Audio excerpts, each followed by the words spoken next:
तो चलिए मैं क्या कह रही थी, मैं कह रही थी कि अगर हम गिलास को रिसाइकिल करें, शीशे के टुकड़ों को जो है इकट्ठा करके उनको फिर से रिसाइकिल करें, कोई शीशा बनाए बड़ा सा, तो उसका मतलब यही है कि हमने कुछ सैंड पिट्स, रेत के बैग और चूने की जो डलियां हैं उनको हमने कहाँ से उनको हमने कलेक्ट कर लिया, यानी उतना उनका जो है उस शीशे का जो है वज़न होता है या वैल्यू होता है. As raw materials are becoming scarce and expensive as air, land and water pollutions are posing threat to mankind, it becomes increasingly necessary to recycle. क्योंकि अब दिन ब दिन जो है रॉ मटेरियल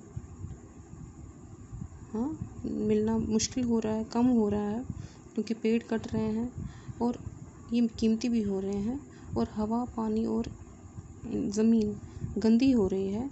इसलिए हमारे लिए बहुत ज़रूरी हो रहा है कि हम रिसाइकिल करें.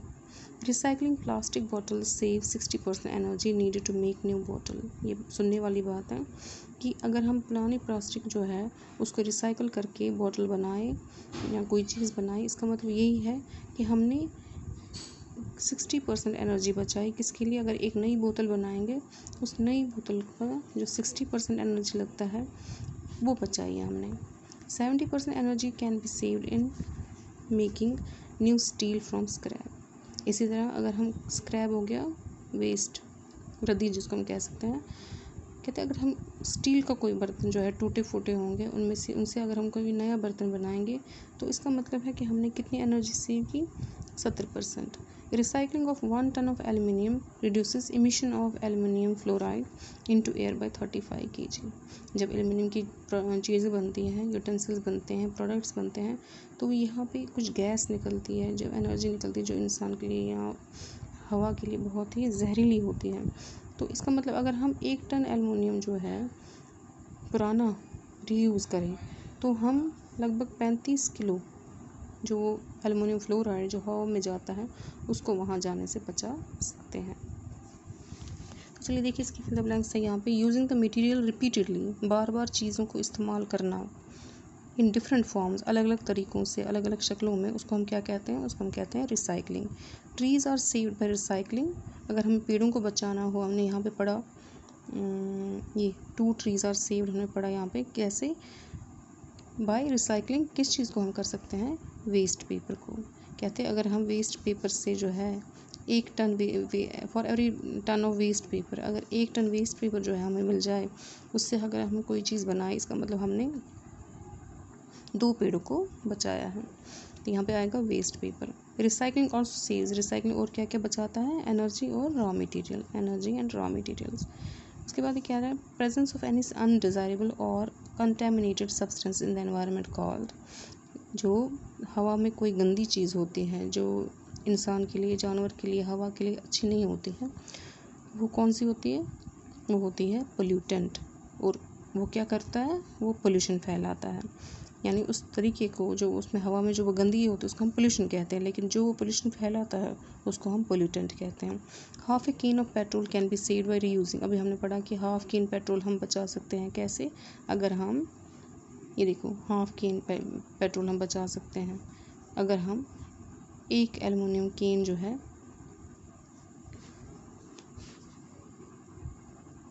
कोई पुराना जो है एल्युमिनियम का बर्तन फेंके. इसका मतलब हमने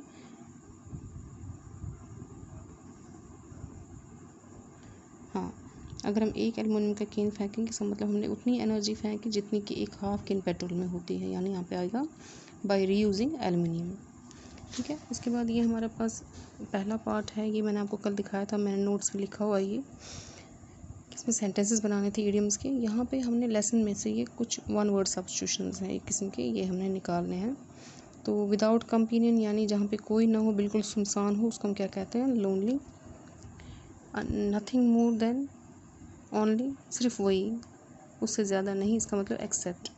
कॉस्ट राइज और अपियर ब्रिंग अबाउट, किसी चीज़ को उठाने में या पैदा करने में मदद करना यानी रेज. सेट फ्री, आज़ाद छोड़ना यानी release. Try hard against difficulties, मुश्किलों के मतलब साथ जूझना, मुकाबला करना यानी लड़ना, उसको हम कहते हैं struggle. In the middle part of यानी बीच में, यानी हार्ट में, heart. Be destroyed, lose life, बर्बाद होना, ख़त्म होना, यानी perish. Things that one owns, वो चीज़ें जो किसी की होती हैं, यानी पोसेशन। ड्यूरिंग दैट टाइम, उसी दौरान, यानी उस दौरान, जो बीता टाइम है उस दौरान, यानी एगो, पहले। बी बोल्ड और ब्रेव एनफ, बहुत ज़्यादा हिम्मत दिखाना, यानी डेयर। उसके बाद स्पॉइल्ड और broken, so made less useful, किसी चीज़ को ख़त्म करना या तोड़ देना ताकि उसका कोई काम ना रहे, यानी डैमेज्ड।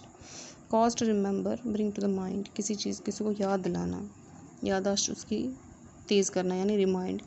दैट इज़ टू से, इसी का मतलब है, मैं कहना चाहता हूँ, यानी नेमली, यानी मैं कहना चाहता हूँ किसके बारे में, जिसके बारे में मैं बात कर रहा हूँ। द सेम एज़, जैसे कि, द सेम एज़, बिल्कुल उसी के जैसे, यानी इक्वल, बोथ या इक्वल। ठीक है।